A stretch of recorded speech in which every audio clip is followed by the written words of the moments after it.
Bueno, muchas gracias. Soy Lucho Quequesana y yo estoy parado exactamente aquí de pura casualidad. De pura casualidad o cosas del destino, como ustedes lo quieran llamar, y ustedes están sentados en esta exposición exactamente por lo mismo, porque a pesar que ustedes hayan recibido una invitación muy bonita para venir al TEDx, algo ha tenido que pasar en sus vidas antes, ha tenido que haber algún punto de quiebre para que ustedes finalmente se dediquen a lo que se están dedicando ahora y reciban esta invitación. Y justamente de estos puntos de quiebre es de lo que quiero hablar, porque mi punto de quiebre empieza a los 11 años.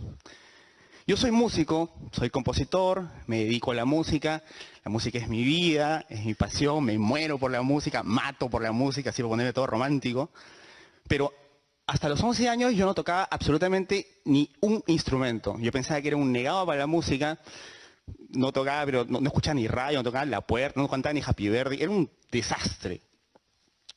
Pero ¿qué pasó? Que a los 11 años mi hermano mayor se enferma de asma y el doctor le dice a mi mamá que tenemos que salir de Lima como sea, porque si no mi hermano se iba a poner peor. Entonces mi mamá agarra cajones, baúles, las maletas y no tiene mejor idea que empezar a meter todas las cosas y nos mete a mí, a mi hermano y a mi hermana y nos lleva a vivir a Huancayo. Año 86, Huancayo, ustedes ya se pueden imaginar esa época ahí.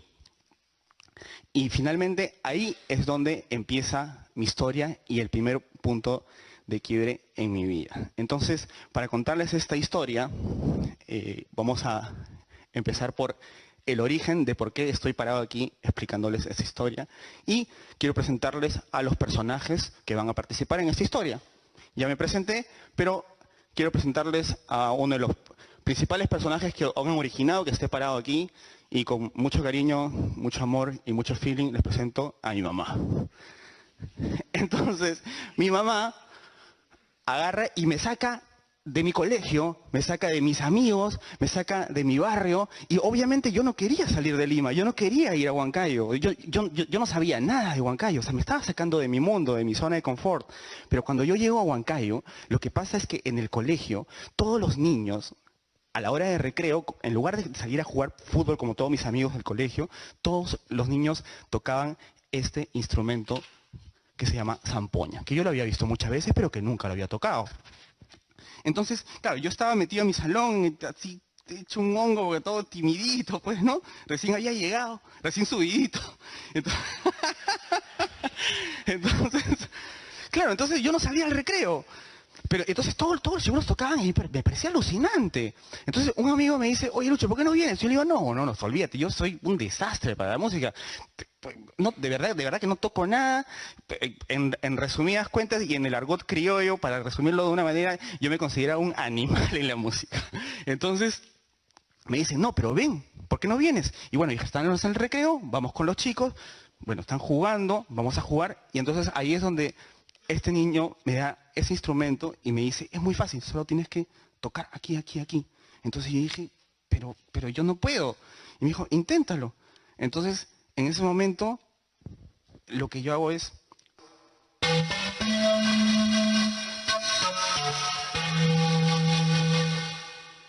Entonces, ¿ustedes se imaginan un niño de 11 años que puede sacar una melodía de sus labios? Se ve que llegó a volver loco. O sea, de pronto se abrió un mundo, era alucinante, y empecé a tocar con todos estos chicos a la hora de recreo, todos los recreos después del colegio. Y además que ustedes saben que Huancayo es una ciudad muy folclórica, muy fuerte en su folclore. Entonces, claro, obviamente, el fin de semana, la fiesta de Chupaca, la fiesta de Sicaya, fiestas por todos lados. Entonces, era una invasión de folclore alucinante para un niño que había salido de Lima y que lo único que pensaba era en el Atari, en los amigos del barrio, en el ají gallina y en el leche asada. Entonces de pronto está inmerso en todo este mundo y yo de verdad empiezo a vivir un mundo de fantasía en ese momento junto con mi hermano, que ya nos convertimos en una especie de huancaínos adoptados, y junto con mi hermano empezamos a enamorarnos de la música, hasta que llega el punto en donde mi mamá agarra y dice, tenemos que regresar a Lima. Entonces yo dije, no, no puede ser, es imposible, no podemos regresar a Lima. Eso es lo que a mí me gusta, era como, o sea, en esa época para mí pues era, de verdad era como mi Disney World, ¿no? O sea, era con todos mis amigos jugando las zampoñas, y dije, no, tenemos que regresar a Lima, y mi mamá, otra vez, los maletas, todos adentro, pum, a Lima. Cuando llego a mi colegio en Lima, mi colegio de toda la vida, mis amigos de toda la vida, yo me sentía completamente extraño, porque claro, llegaba la hora de recreo, y todos salían a jugar pelota, yo me quedaba solito en el salón tocando mi zampoña, y yo decía, eso no puede ser. Entonces, ¿qué pasó? Que yo decía, no, yo no puedo perder esto que me ha invadido, así que empiezo a replicar lo que hicieron conmigo en Huancayo, mis amigos de Huancayo, pero yo con mis amigos de Lima. Entonces a mi compañero de carpeta le digo, oye, prueba esto que es alucinante, a mi pata de carpeta atrás, y así junto con mi hermano también empezamos a contagiar a los amigos del colegio, y es así como formamos nuestro primer grupo folclórico en el colegio acá en Lima. Ese de la guitarra es mi hermano, y esa piltrafa que está tocando el charango soy yo, cuando estaba en el colegio. Y es así que nos empezamos a enamorar básicamente de la música peruana hasta que acabo el colegio. Y cuando acabo el colegio, obviamente voy a donde mis papás y les digo, pues, todo campante, así todo emocionado, les digo, papá, mamá, quiero ser músico. Y ahí viene el rotundo y contundente no. Imposible. Músico jamás, te vas a morir de hambre y absolutamente todo lo que ustedes saben. Entonces, obviamente yo decía, bueno, 15 años, ¿qué hago? Porque 15 años pues no me ponen en guerra con mis papás. Así que empecé a estudiar otra carrera, pero cuando cumplí 18 años, yo voy a mis papás y les digo, ¿sabes qué? No puedo más, yo no me siento bien en esta carrera, creo que esto no es para mí. Creo que yo no soy bueno para la administración de empresas, con todo el perdón de los administradores que están aquí presentes. Y mis papás agarran y me dicen la clásica. Haz lo que quieras, pero termina la universidad.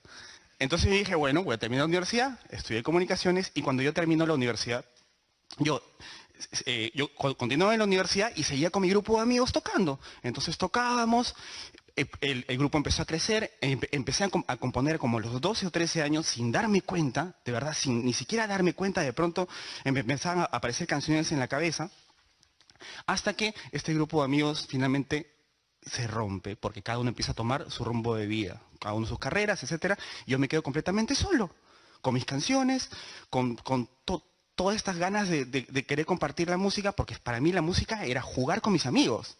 Entonces, llega el momento, bueno, me puse muy triste, y llega el momento de la decisión. Yo siempre había tocado con un grupo de gente, siempre había tocado con amigos, pero en ese momento yo dije, bueno, si yo me quiero dedicar a la música, tengo que empezar una carrera como solista, compositor, como lo quieran llamar. Y ahí es donde empiezo mi carrera, digamos, básicamente en todo lo que era música peruana. Grabo un disco. Esto es muy gracioso, porque como no tenía amigos para tocar, el disco lo grabé solo. Lo que pasa es que empecé a tocar varios instrumentos y de pronto estaba solo en mi casa y empecé a grabar el disco y grabé este disco que se llama Kuntur. Pero siempre se me quedó en la cabeza la idea de que, así como mis amigos me enseñaron a tocar como jugando, como mis amigos de colegio aprendieron como jugando, cualquier músico de cualquier parte del mundo podía aprender la música peruana como jugando. Entonces yo decía, ya, esa idea está mostra, pero ¿cómo la hago? O sea, suena muy romántico y suena muy ambicioso, pero ¿cómo lo hago si no tengo un sol en el bolsillo? Y además, y lo único que tenía eran las ganas de hacerlo. O sea, ¿cómo hacer que culturas de distintas partes del mundo, que ni siquiera sabían que había un país por aquí, se enamoren de la música peruana? Entonces, por casualidad de la vida o cosas del destino, me llega un mail y me habla de las residencias para artistas de UNESCO. ¿Qué hace UNESCO? Una vez al año escoge un compositor entre todos los compositores del mundo. Qué fácil, ¿no? Yo decía, es imposible. Entonces, dije, pero bueno, tengo un proyecto imposible, tengo una posibilidad imposible, vamos a mandarlo.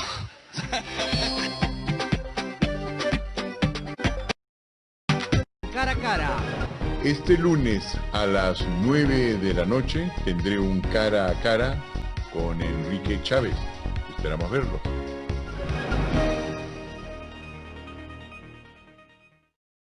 Estamos viendo Aprendo en Casa, secundaria.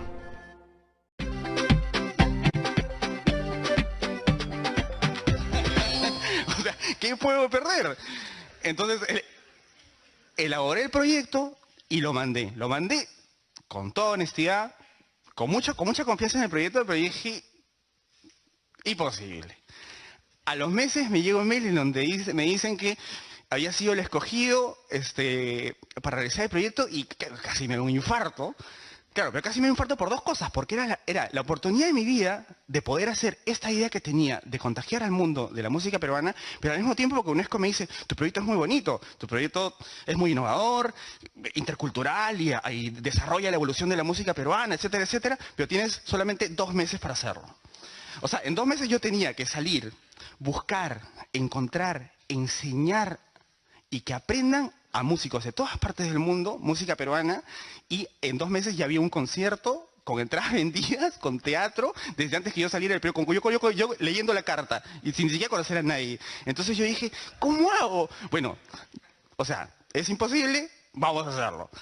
Entonces empecé la búsqueda, salí y empecé la búsqueda, salgo obviamente de mi mundo andino, salgo de Perú, salgo con todas estas esperanzas de poder encontrar gente que no sabía quiénes iban a ser y llego a temperaturas que nunca había llevado, lenguaje, idiomas que nunca había hablado, culturas que nunca había conocido y ahí es donde yo empiezo esta búsqueda en donde finalmente, por más surrealista que suene, llego a encontrar una banda que es un chino, un turco, un vietnamita, 2 canadienses, un peruano y un colombiano que en 2 meses tenía que aprender a tocar música peruana sin ni siquiera saber que yo iba a llegar y sin ni siquiera saber que yo existía.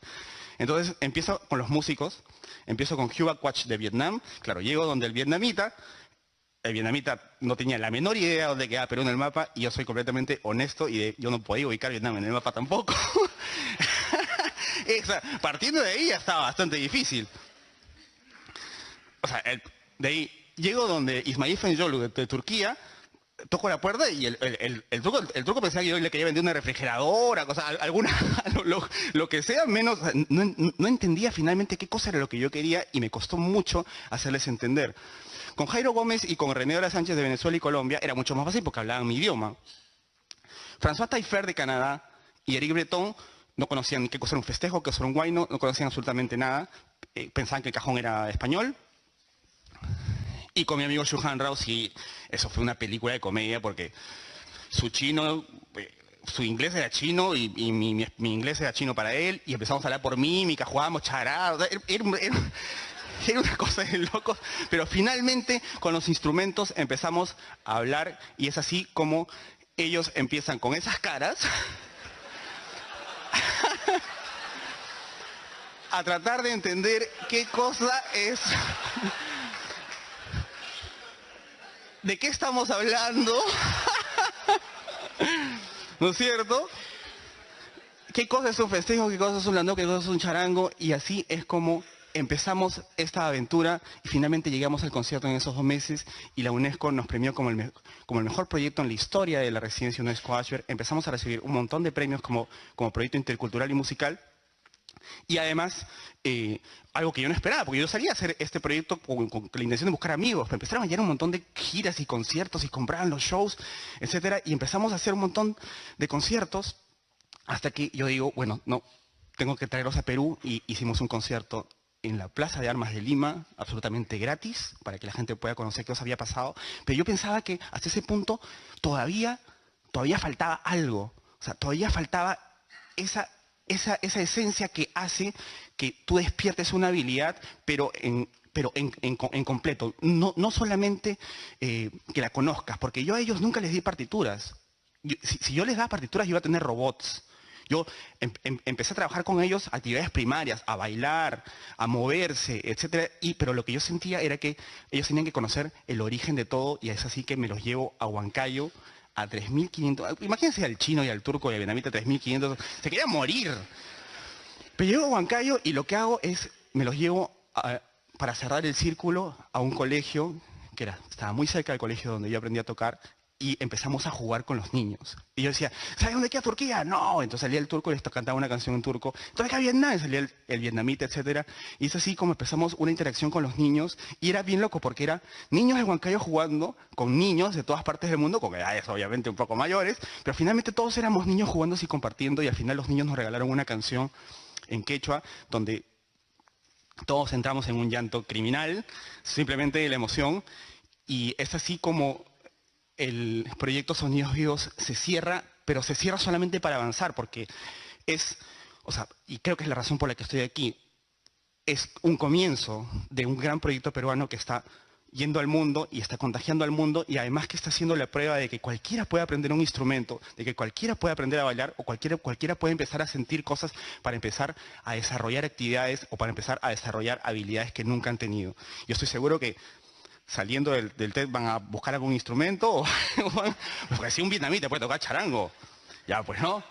Entonces nada, quería contarles esta historia y además quería presentarles ahora a mis nuevos amigos de colegio y a mis nuevos hermanos con los cuales estamos compartiendo la música peruana y estamos tratando de llevar la música peruana, pero finalmente estamos jugando entre nosotros mismos porque todos somos seres humanos, no importa de dónde hayamos salido.